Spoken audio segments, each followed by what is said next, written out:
How do you stop your children from worrying? Okay, so today I had to recalibrate worrying with my child. Just a little bit of context here.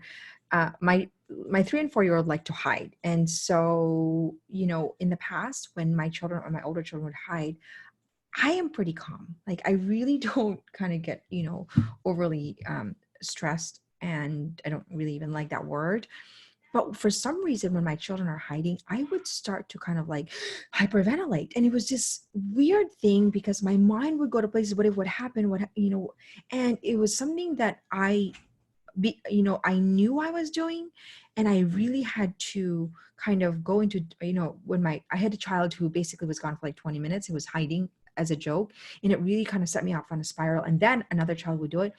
And so I really had to manage my mind. So I realized that when my child did it, I would start to kind of go in this weird panic, and my mind was going places.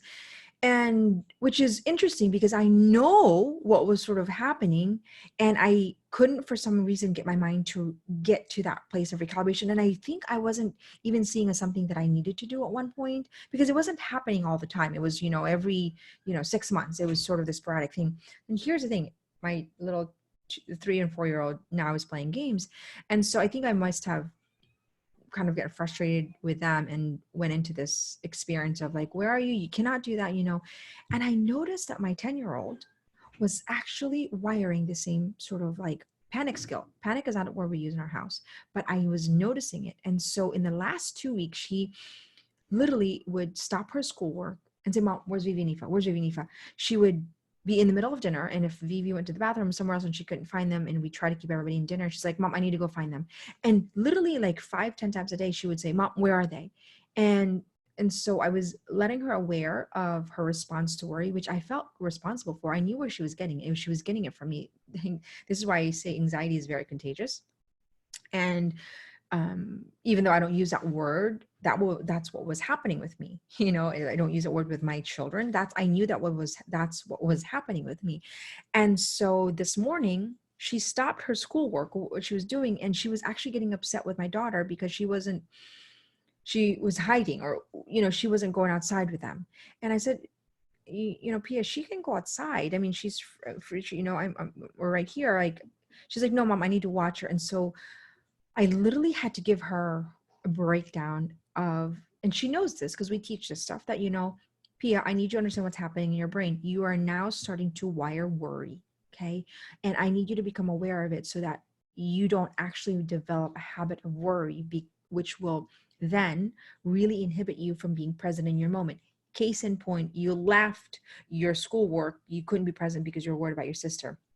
Case in point, you left certain situation just because you were wanting to check on them. So I need you to understand what's happening in your brain. So I explained to her that the things we think about affect our emotion affect our body. She was starting to like get like kind of like body was start to get tense up, which then doesn't allow us to become present, and inhibits our spiritual life. And so I really had to explain that to her. And she was like, no, Mom, I'm not. And I said, 15 days to wire it. You're now 2 weeks into it. You're starting to wire it into your brain. 66 days to hardwire it.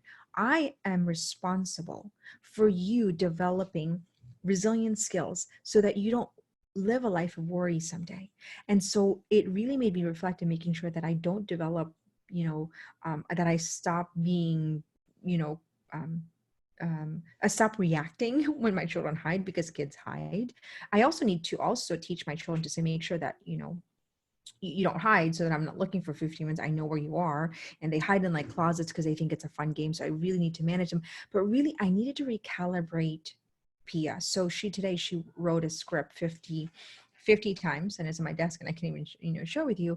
But of really making sure that instead of panicking and going to the state of worry, she knows how to talk to herself. There's a script. Scripting is a proactive way to be intentional about the standard we're actually trying to live. That's why it's pivotal and crucial. It doesn't matter how many boundary books we read if we actually don't have the script to hold boundary. It doesn't matter if we know that we're supposed to be good if we actually don't know how to be kind in words. And so she literally had to say, I'm so grateful, and I'm so happy and grateful that my sisters and everyone in my family is healthy and happy. And she was resisting it, and she's like, no, Mom, that doesn't work. I said, I know, but it's scientifically proven, so it does work. But more than anything, I don't think you want to live a life of worry, do you? That's actually a training that is really important, that you actually end with a higher note, that I teach with Women's School with Air Tonality. But I think it's important. The first thing that I really even had to really reflect is that, January, remember, you're wiring your, every single day how to show up for the world, your children. Because even though I'm aware of it, that part of my life that needs to be, managed when my children actually hide really needed to be recalibrated. And I have to be hyper aware of my reaction so that I don't actually hand over a way of life that will not serve them, right? Worry does not serve us. It is a doubt, is a lack of trust. Number two, also, I need to tell them what to say, how to actually have a replacement script, because I could tell them, you got to stop doing that. But remember, we don't say stop, we say stop, but this is what you can say, right? But thirdly, we need to explain to them an understanding of the mind, understanding of the body, and understanding of the wholeness and receptivity and the connection between all of that, so that they understand the why behind it. We cannot be robotic. We can't just tell them, you can't do that, you have to do this, you can't do that. They need to understand the why, because that's what sustains their capacity to actually see the deeper meaning and then sustainably change. Because we do not want to raise robots. And so that's really, I wanted to share this with you and take time to share with you, because worry has become an epidemic that causes a lot of fear that leads to doubt, and worry allows us to hinder the gift of the present moment. And excessive worry is anxiety. That's what it is. It's things that we are going, 10 steps ahead of things we're so far off, we can't even control that. We live in the what if world, and we never allow ourselves to actually see the gift of the moment, because fear inhibits us to be grateful. And so I needed to wire that for my 10-year-old brain. But you can do that with your 7-year-old, your 4-year-old. Can we can absolutely, teach our children how to manage worry, but it requires us to actually become aware of how we're showing up and how worry is showing up to us and how we're communicating that. And then we need to give them the tools so that they don't live and they can cut and not wire things that are going to make them suffer in the future.